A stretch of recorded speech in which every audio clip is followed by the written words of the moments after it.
नमस्कार। निशुल्क ज्योतिष परामर्श केंद्र में आप सबका स्वागत है। हम जो कुंडली अध्ययन करना सीख रहे हैं, इसमें आज हम गुरु की महादशा में ग्रहों के जो अंतर दशा है उसको समझने का प्रयत्न करते हैं। गुरु शुक्र की दशा में वृष राशि में गुरु, सूर्य, बुध और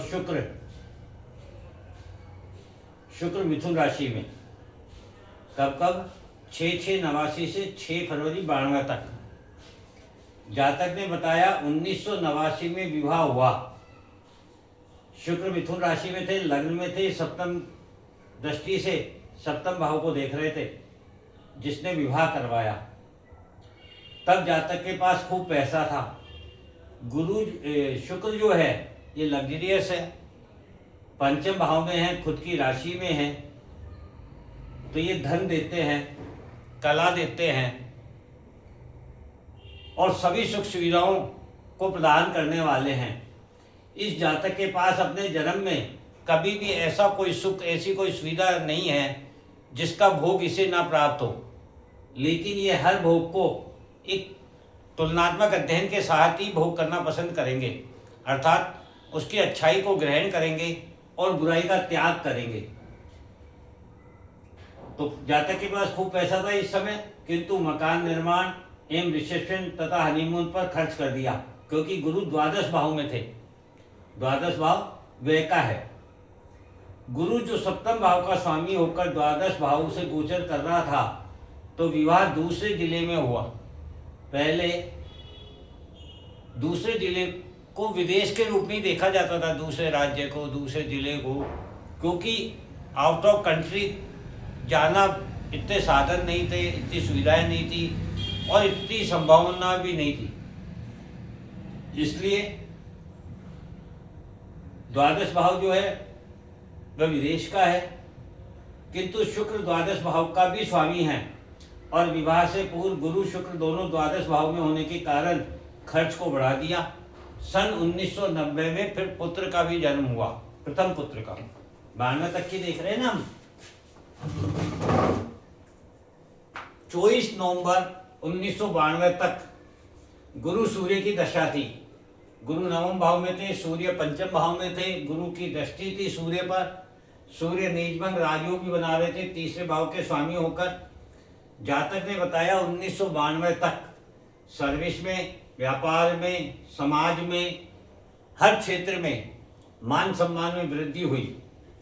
इसका कारण है गुरु का सिंह राशि तीसरे भाव से गोचर करके भाग्य भाव पर दृष्टि का होना। गुरु जब सिंह राशि में गोचर करके भाग्य भाव को देख रहे थे, तो उन्होंने अतः गुरु ने संवाद, कम्युनिकेशन में उच्च ज्ञान एवं वाणी में मधुरता और दयालुता प्रदान की।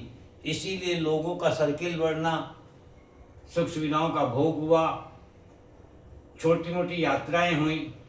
और सूर्य अष्टम भाव मकर राशि से गोचर कर रहा था, तो गुप्त शत्रुओं को इन छिपे रहस्यों को उजागर किया तथा विजय बनाया। सूर्य जब यहाँ से गोचर करता है तो जितने भी हमारे छिपे हुए रहस्य हैं उन्हें उजागर करता है। इस प्रकार से 92 तक का प्रभाव प्राप्त हुआ।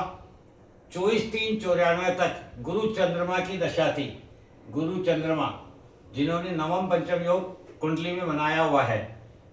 जातक ने बताया 1993 में दूसरी संतान प्राप्त हुई, क्योंकि तब गुरु कन्या राशि चतुर्थ भाव से एवं चंद्रमा वृश्चिक राशि छठे भाव से नीच का होकर गोचर कर रहा था, किंतु चंद्र और मंगल ने राशि परिवर्तन कर नीच भंग राजयोग बनाया। अब आप देखेंगे हर ग्रह यहाँ पर नीच भंग राजयोग बनाता जाता है और उसका प्रभाव, बुरा प्रभाव मिलने की बजाय उसका अच्छा प्रभाव प्राप्त होता है। चतुर्थ भाव शुभ भोग का है और छठा भाव ऋण रोग शत्रु का है। अतः दूसरी संतान परिवार एवं पिता को ऋण रोग शत्रु से मुक्त कराएगी, ऐसा इसका विचार है। चंद्रमा मन है ना, मन का विचार है। 1 मार्च 95 तक गुरु मंगल की दशा, गुरु और मंगल एक दूसरे से षडाष्टक योग में बैठे हुए हैं। जातक ने बताया यहाँ से परिवार में शक, संदेह एक दूरी प्रारंभ हुई।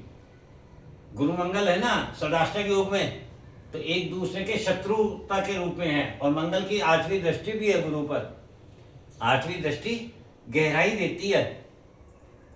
अतः ज्ञान में गहराई कब आएगी? जब आपको परेशानी आएगी, क्योंकि मंगल जो शत्रु ग्रह है और अष्टम दृष्टि से पितरों को साधना प्रदान कर रहा है, एकांत प्रदान कर रहा है, ज्ञान गहराई प्रदान कर रहा है। वही मंगल ग्रह कुंभ राशि 9वें भाव में गुरु के ऊपर से गोचर कर रहा था, और मंगल गोचर भी यहीं से कर रहा था।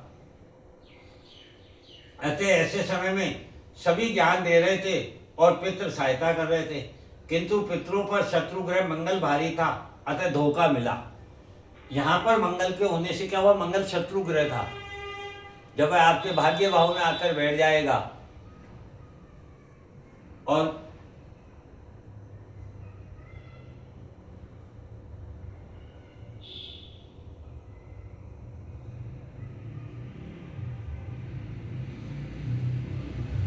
गुरु ग्रह यहाँ से गोचर करके मंगल पे जब दृष्टि डालेंगे पंचम, तो वो जो मंगल जो शत्रु ग्रह है, वह जो इसके भाग्य में इसके पूर्वजों को जो नुकसान पहुंचाने वाला था, उस पर गुरु यानी इसके पितरों ने उसकी रक्षा की, लेकिन धोखा जरूर मिला। 24 जुलाई 97 तक गुरु राहु की दशा, गुरु और राहु की दशा।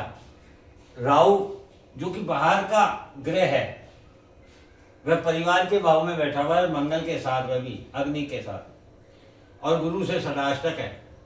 जातक ने बताया इसी दौरान सर्विस में वापसी होनी, व्यापार में वापसी, संसार से प्रेम प्यार सम्मान प्राप्त हुआ, क्योंकि उस समय राहु तुला राशि में एवं गुरु वृश्चिक राशि से गोचर कर रहा था। गुरु यहाँ से और राहु यहाँ से। गुरु जो सांसारिक जीवन सप्तम भाव का स्वामी है, वह ऋण रोग शत्रु के भाव से गोचर करके धर्म के साथ अमृत भी प्रदान कर रहा था। और राहु पंचम भाव जो प्रेम प्यार संतान का है, अतः प्रेम प्यार संतान में वृद्धि कर रहा था। राहु बाहर का ग्रह था, घर के बाहर सुख दे रहा था। इस समय इसकी यात्राएं भी बहुत हुई होगी, और गुरु ने भी इसकी सहायता की है, पितरों ने भी इसकी ऐसे समय में सहायता की है। इस प्रकार से गुरु की महादशा का प्रभाव हमने 1997 तक का जाना। अब हम इसके बाद जब इसको शनि की दशा प्रारंभ हुई, उसका प्रभाव जानेंगे, क्योंकि शनि इसका मेन ग्रह है इस कुंडली का, जो ये प्रारंभ से लेकर आया है अष्टम भाव में मकर राशि, स्वयं शनि अपनी राशि में और केतु के साथ स्थित है। पहला तो अष्टम भाव हमारी गहराई का, खोज का, साधना का है।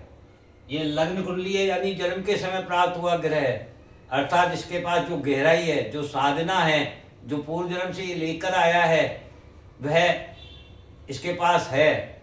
और वह भी किस क्षेत्र में है? मकर राशि में। मकर राशि का एक ही है, सृजनात्मक है, यानी पॉजिटिव है, नेगेटिव नहीं है यहाँ। और शनि जो स्वयं कर्म के कारक ग्रह है,